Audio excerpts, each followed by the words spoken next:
नमस्कार दर्शक बंधु जय जगन्नाथ आज ए राशिफल वीडियो को आपण को स्वागत। दर्शक बंधु जीवन अच्छी तो समस्या अच्छी आउ समस्या अच्छी तो समाधान अच्छी किंतु एमिति ए तीन राशि अच्छी जहाँकि सेमानक जीवन में कौन समस्या आसी न थाए दुख दुर्दशा सेमानक पाख केबे छुई न थाए कहीं यही तीन राशि स्वयं प्रभु हनुमानकर अत्यंत प्रिय होइथांती। जेकोसी विपद आसुना कहीं सेमानकु किछि भी सम्मुखीन करबाकू पड़ी न थाए तांको साथी रे स्वयं प्रभु हनुमानकर सदा सर्वदा आशीर्वाद रही थाए।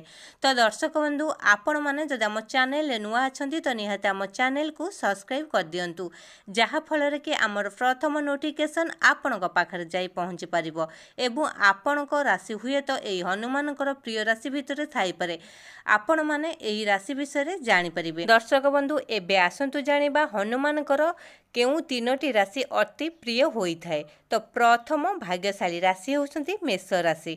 हनुमानकर अत्यंत प्रिय राशि होउसंती मेष राशि। समस्त 12 राशि मध्यरु मेष राशि अत्यंत हनुमानकर प्रिय होइथांती।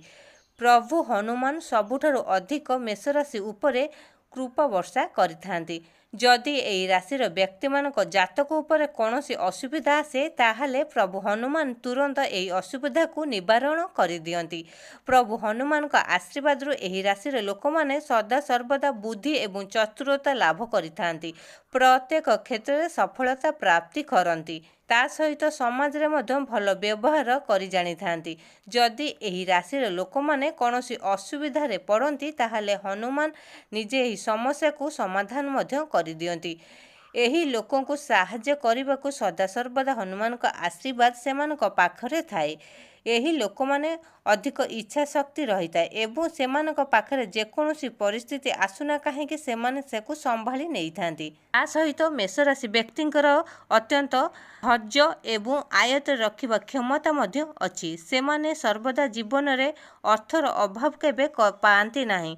प्रभु हनुमान का आशीर्वाद सेमानक जीवन रे सदा सर्वदा सुख शांति रे रही थांती। ता सहित निज परिवार रे मध्य सुख शांति समृद्धि रे दिन काटी थांती।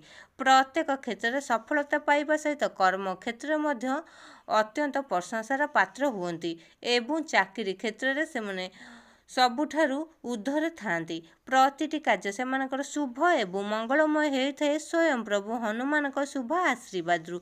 एबे आसंतु जानिबा द्वितीय भाग्यशाली राशि चक्रंक विषय। द्वितीय भाग्यशाली राशि होउसंती बिच्छा राशि।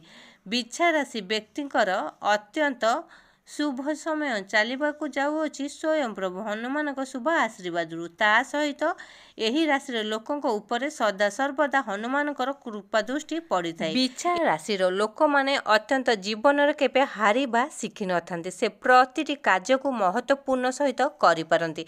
सेमानक जीवन में सदा सर्वदा सुख शांति लागिकी रही थाए।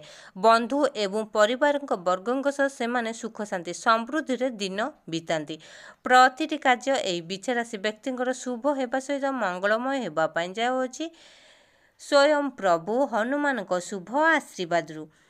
एबे आसन जानिबा तृतीय भाग्यशाली राशि चक्रंक विषय। तृतीय भाग्यशाली राशि होउसंती कुंभ राशि।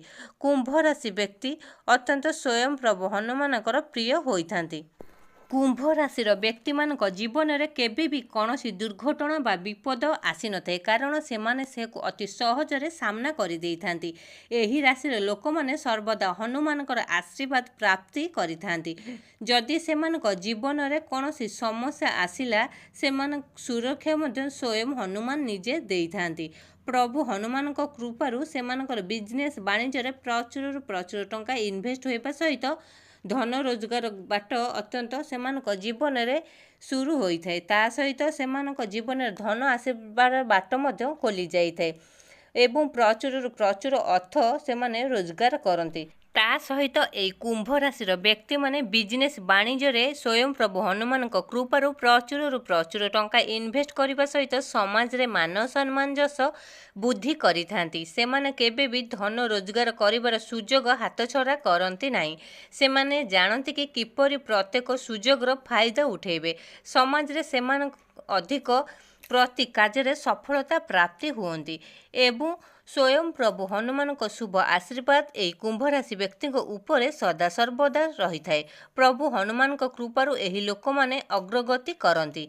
तो दर्शक बंधु यही सबू थिला भाग्यशाली राशिचक्र भाग्यफल जहाँकि स्वयं प्रभु हनुमानकर यही तीनोटी राशि अत्यंत प्रिय होता है, जहाँकि यही तीनोटी राशि व्यक्ति जीवन में कौन दुख कष्ट दुर्दशा भोगवाक पड़ न था। सदा सर्वदा स्वयं हनुमान आशीर्वाद यही तीन राशि व्यक्ति उपरे थाए। तो दर्शक बंधु आपण मानक आम भिडियोटी केमती लगला निहाती कमेंट बॉक्स में जय प्रभु हनुमान लिखि जणाइबा सहित भिडियोटी को लाइक करंतु, शेयर करंतु एवं चैनल टी को सब्सक्राइब करंतु।